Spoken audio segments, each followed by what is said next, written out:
Russia has denied Ukraine's 10-point peace plan, claiming proposals to end the conflict in Ukraine must involve annexed regions. For more, I'm joined by Emeritus Professor of Ukrainian Studies at Monash University, Marko Pavlyshyn. Professor, thanks so much for your time. Ukraine has this 10-point peace plan. Russia's rejected it. It involves Russia withdrawing from 4 regions it claims to have annexed, including Crimea, but Russia said there can be no peace plan for Ukraine that does not take into account what they say is today's realities regarding Russian territory. So we've reached a stalemate on potential negotiations and the war is likely to continue. Yes, that's correct.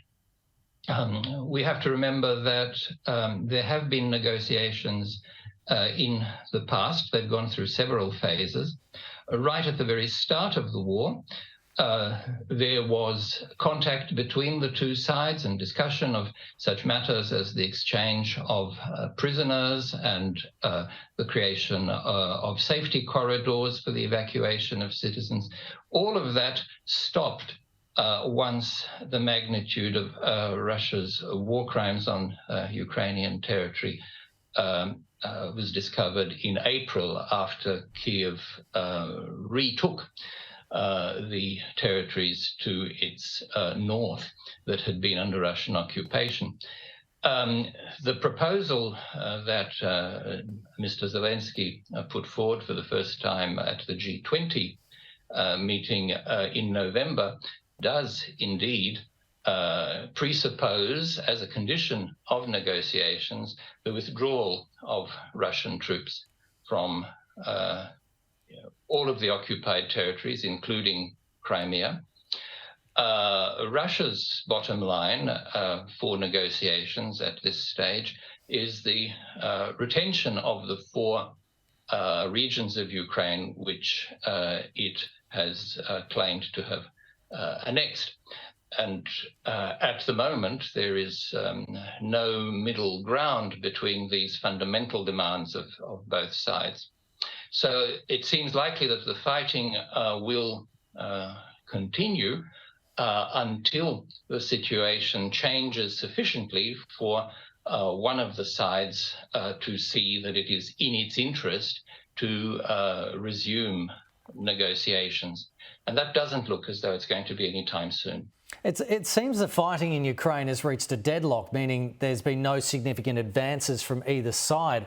Why do you think Ukraine lost its earlier momentum? And what could be the thing that sparks Ukraine momentum again?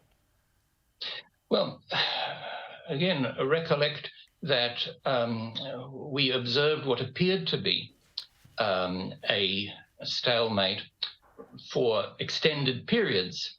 And then suddenly, Ukraine made considerable advances in the northeast.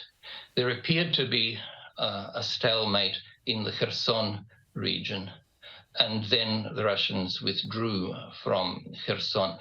The nature of this war has been a kind of a stop-start operation on the part of Ukrainian troops. They've been employing a tactic of shelling and bombing Russian supply lines, concentrations of Russian troops, degrading the capacity of Russia to supply its troops at the front.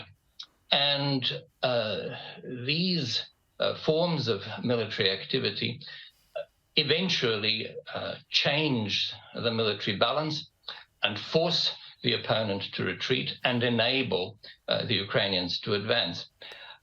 So the fact that there is currently a stalemate does not mean that tomorrow, for example, we might read in the newspapers that the Ukrainians have retaken Kreminna or made another significant advance along some other part of the front. I wouldn't expect the stalemate circumstances to characterize the progress of the war in the long term.